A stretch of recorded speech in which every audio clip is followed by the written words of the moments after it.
Olá, bem-vindo a mais um curso. Nesta aula, eu quero mostrar um pouquinho mais sobre os operadores aritméticos para fazer soma, multiplicação, subtração, divisão.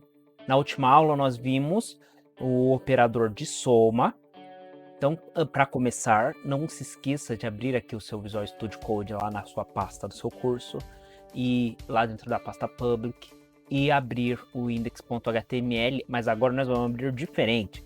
Vamos clicar aqui em Open with Live Server. Pronto, aí agora as alterações que nós fizermos aqui, ele vai atualizar aqui automaticamente, porque é como se nós tivéssemos um site publicado na web, é como se nosso site estivesse indo para a internet. Aula 5, salvei, ó, ele já aparece aqui, aula 5, viram? Então, vamos alterar aqui também o nosso título, porque hoje a aula é diferente. Aula 6, operadores aritméticos. Salvei, pronto, já alterou. Muito legal. Então esse live server nos ajuda bastante. E vamos para a parte de programação, que hoje é o que nos interessa. Bom, então na aula passada nós vimos o operador de soma, aqui. Vamos mudar isso daqui, vamos fazer diferente, que assim nós conseguimos trabalhar mais dinamicamente. Vamos adicionar um novo input aqui, ó, depois do input texto, vamos pôr aqui, ó, input text, aí aqui id operador.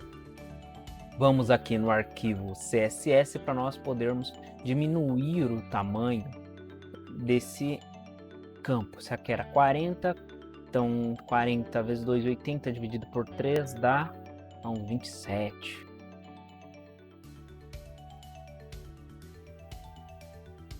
Não, 26, 25, vai dar 75. Pronto, tá ótimo assim.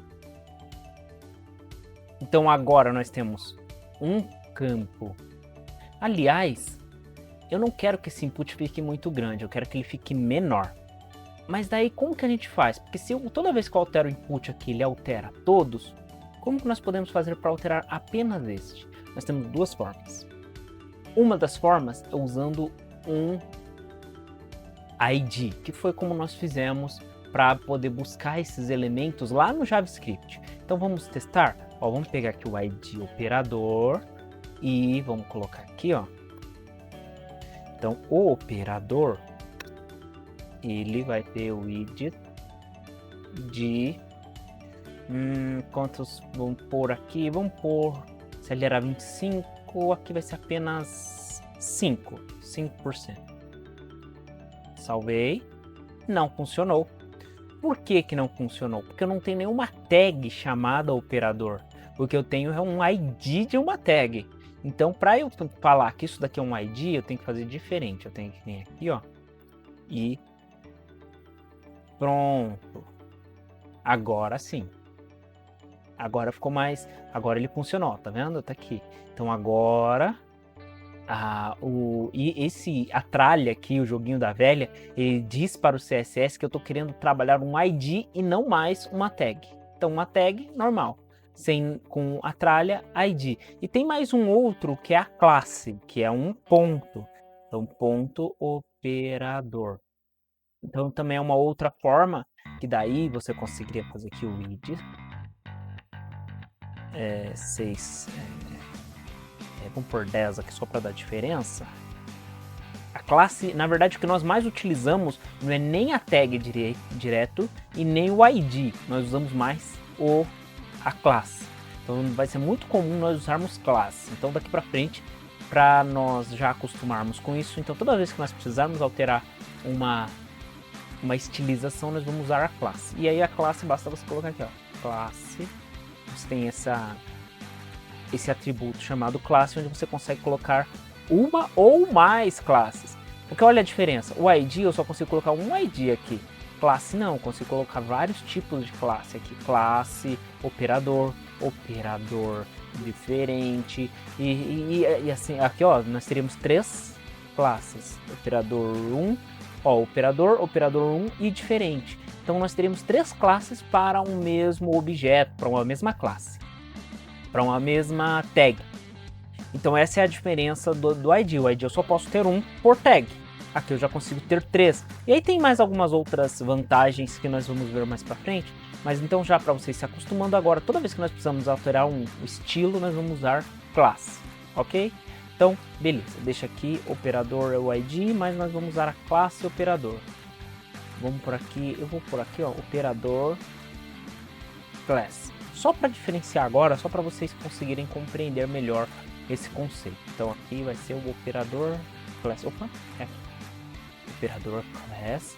Ó, aqui tá 5% porque ele tá pegando aqui o ID. Mas se eu tirar o ID agora, ó, ele aumentou um pouquinho, porque agora tá em 10%. Se eu colocar aqui apenas 5, ó, diminuiu de novo. Viram que tá funcionando? Então essa é a forma mais utilizada, é utilizando o class. Nós vamos aprendendo mais formas de estilizar as nossas tags. Então, vamos para o código. O que nós precisamos recuperar aqui? Precisamos recuperar o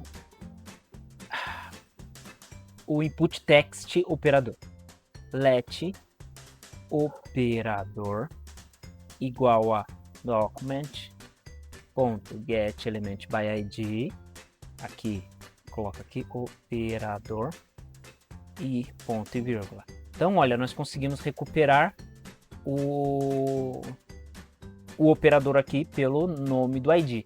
Dá para pegar também por class? Dá para pegar também. Let operador 2 aqui igual a document ponto aqui, ó, get elements by class name. Então, olha, você tem várias formas. Get elements by class name, get elements by name, get elements by tag name e por aí vai. Então, depois nós vamos dar uma passada por esses caras aqui para nós aprendermos como trabalhar com eles. Por enquanto, vamos continuar pelo ID mesmo, que é o mais prático, tá bom? E vamos usar aqui o operador. Porém, se eu colocar aqui, olha, não funciona. Porque um operador, ele é a gente chama de palavra reservada. Tem certos símbolos, certas palavras que elas são específicas da linguagem. Então, o operador, ele faz parte do JavaScript. Então, você não consegue recuperar o operador de uma variável. Para isso, o que nós vamos fazer? Nós vamos falar assim, olha. Se o operador for o mais, nós vamos somar. Mas se ele for uma multiplicação, nós vamos multiplicar.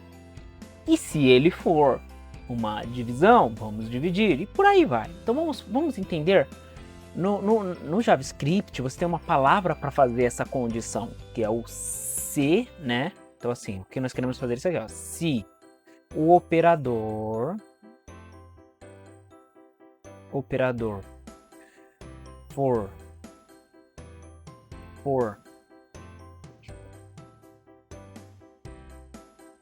o mais, então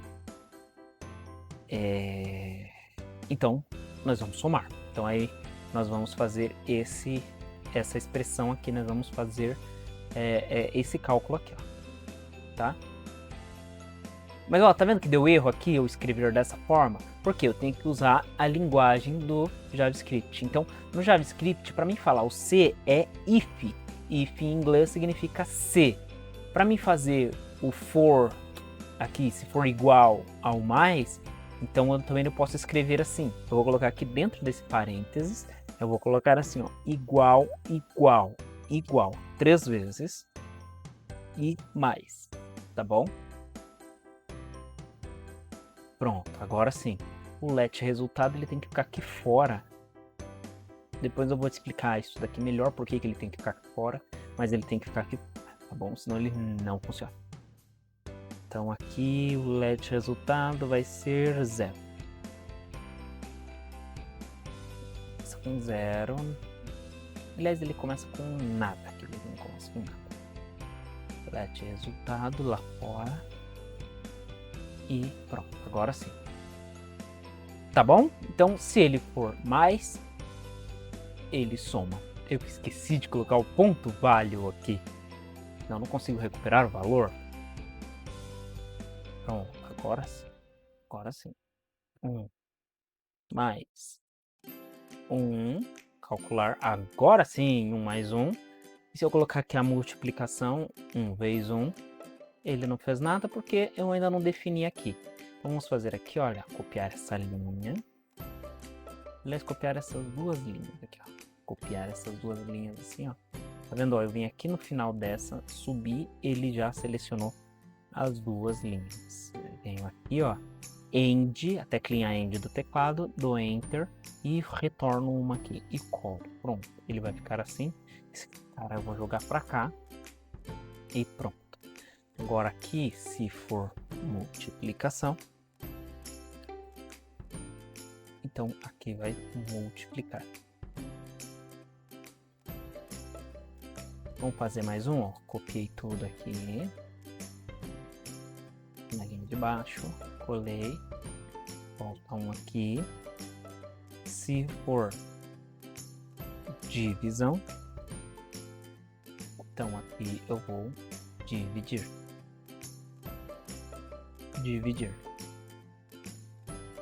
E se for subtração por último,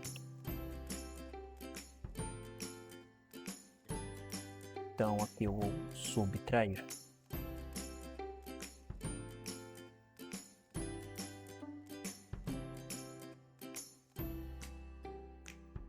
Então esses são os operadores aritméticos do JavaScript.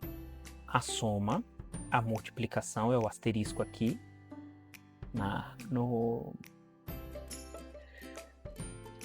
matemática a gente usa o X, certo? Mas aqui não, aqui vai ser o asterisco, tá?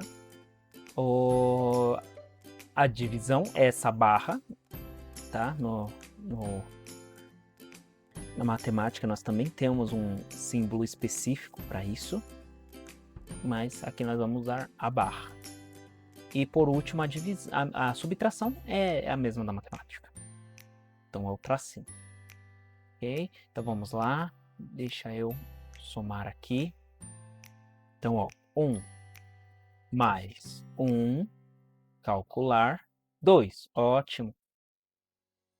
1 vezes 1, calcular, deu 1, perfeito. 1 menos 1, calcular, 0. Vamos por assim, vamos fazer com 2 que fica mais... com 4 aqui. 4. Então, 4 menos 1, 3. 4 menos 2, 2. 4 vezes 2, 8. 4 dividido por 2 vai dar 2. Olha que legal. Então, já funciona. Então, esses são os operadores aritméticos para nós fazermos contas. Existem outros operadores na linguagem, são os operadores lógicos. Mas vamos deixar isso daí para uma próxima aula. Hoje vamos falar mais aqui sobre o que nós fizemos aqui, essa condição que nós fizemos. A condição, ela serve justamente para você decidir um caminho a seguir. Então, por exemplo, para eu saber se é um mais, se é uma soma, eu vim aqui e falei para o JavaScript, se operador value, que é aqui o texto desse cara aqui, for igual a mais, então, aí aqui eu pulo uma linha, na linha de baixo, ele vai executar isso daqui. Então, uma vez que ele achou a condição, ele vai entrar. Então, ele vai vir falar aqui, se o operador for igual a mais, execute esse. Se o operador for igual a vezes, execute esse. Se o operador for igual a divisão, execute esse. Se o operador for igual a subtração, execute esse. Então, vocês viram? E se não for igual a nenhum desses, por exemplo, se eu colocar aqui uma porcentagem, ele não fez nada. porque ele não encontrou, então ele não executou nenhum desses caras aqui, tá bom? Então é assim que funciona. Só que daí tem uma coisa aqui, tem uma coisinha escondida aqui. Tá vendo que eu só tenho uma linha depois de cada if, que é esse cara aqui? Porque se eu colocar mais uma linha aqui, ele já não é considerado como estando dentro do if. Então, por exemplo, se eu colocar aqui um console,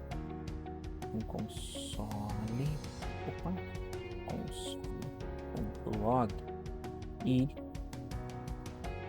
eu estou fora do if.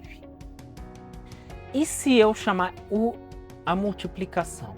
Vou chamar a multiplicação aqui, vamos por aqui, 2 vezes 2, calculei, deu 4. Então, e ó, quem apareceu aqui, ó, deixa eu apagar, vamos lá de novo, calcular. Então, 2 vezes 2 deu 4. E ó, quem apareceu aqui, ó, eu estou fora do if, tá? Então ele tá fazendo o quê? Apesar dele não atender esta condição, apesar disso daqui não ser verdade, e ele tá executando esta daqui na verdade, ele também executa esse cara aqui. Tá, mas ele não deveria executar esse cara aqui somente quando esse cara aqui for verdade? Então, é exatamente por isso. Aqui é como se tivesse, quando eu tenho um if assim, essa primeira linha logo depois do if é como se fizesse parte do if. É como se ele estivesse dentro de um bloco de código aonde ele vai fazer assim, ó, if, ele executa, ele valida, se for, ele executa esse e pronto. E ele saiu do if. Agora eu já não estou mais no if, agora eu estou num bloco de código comum. Aí a mesma coisa. Então aqui, ó, o que vai acontecer? Ele entrou, ele leu aqui, fez a condição, não atendeu. Ele não roda essa linha aqui, ó, essa linha que ele não executa, ele já pula direto para essa daqui, que é uma linha comum de código. E aí depois ele vai fazer a validação aqui. Essa daqui? Ah, sim, é esta. Então ele vai executar esta linha aqui.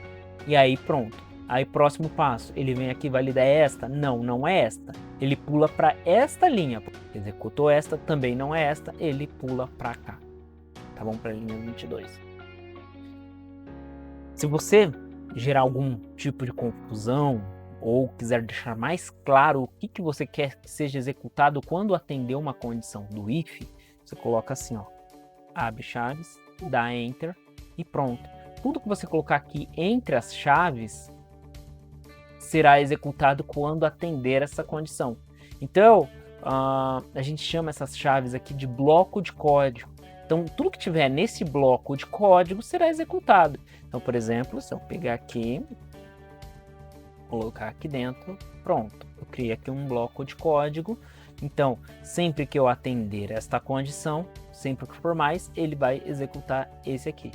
Se eu quiser falar assim, olha, se eu quiser que esse console só seja exibido quando for mais, eu posso fazer assim, colocar aqui dentro, pronto. Agora, toda vez que atender essa condição, ele vai executar esta linha de código, depois esta linha de código e somente depois ele vem para cá. Então, vamos ver. E aí tem um detalhe. Quando eu chamar esta linha de código, quando eu falar assim, é uma multiplicação, ele já não vai conseguir mais ler isso daqui. Por quê? Ele não vai atender essa condição, então ele vai pular para onde? Para cá. Ele não vai executar nada que está dentro desse bloco de código se esse valor aqui, se ele não atender essa condição, ou seja, se eu não passar o maisinho aqui. Então tudo que está aqui entre as chaves, ele não executa. Vamos ver na prática? Ó, 2 mais 2. Calcular. Ó, ele executou. E ó, o resultado foi 4. Eu estou fora do if, que agora eu estou dentro do if, né? Ok. Agora vamos por uma multiplicação aqui para ver. Calculei. Olha, ele só imprimiu 2. Quer ver? Deixa eu limpar aqui. Só imprimiu 2 de novo. Tá vendo que ele não exibiu essa mensagem? Porque ele falou assim, é igual a mais? Não, não é. Então, finaliza aqui. Ele já vem para cá e depois executa o restante aqui. Aí, quando ele chegar aqui, ele vai falar, é vezes? Sim, é vezes. Ah, então executa essa linha aqui. Aí ele vem para cá. É divisão? Não, não é. Então ele pula para cá. É subtração? Não, não é. Então ele pula para cá. Para a linha 24. E aí então ele executa aqui essa outra linha. Bem, por hoje é só. Nós vamos ver muito mais das estruturas de condição, ou seja, o if aqui. Esse tipo de condição nós vamos ver muito mais disso, então não se preocupem se não ficou tão claro agora, porque nós vamos repetir, vamos fazer várias vezes, então vai ficar bem tranquilo para vocês entenderem, para vocês fazerem também, tá bom? Então, hoje o que nós vimos foi os outros operadores aritméticos, então a multiplicação, a divisão, a subtração, e nós vimos aqui o operador de decisão, que é o if, essa função de decisão. Então ela vai nos ajudar a tomar algumas decisões no nosso código e executar um código se atender essa condição ou outro código se não atender, e então ele vai nos ajudar a decidir por qual caminho nós vamos seguir. Muito bem, vejo vocês na próxima aula. Obrigado por acompanhar e até mais.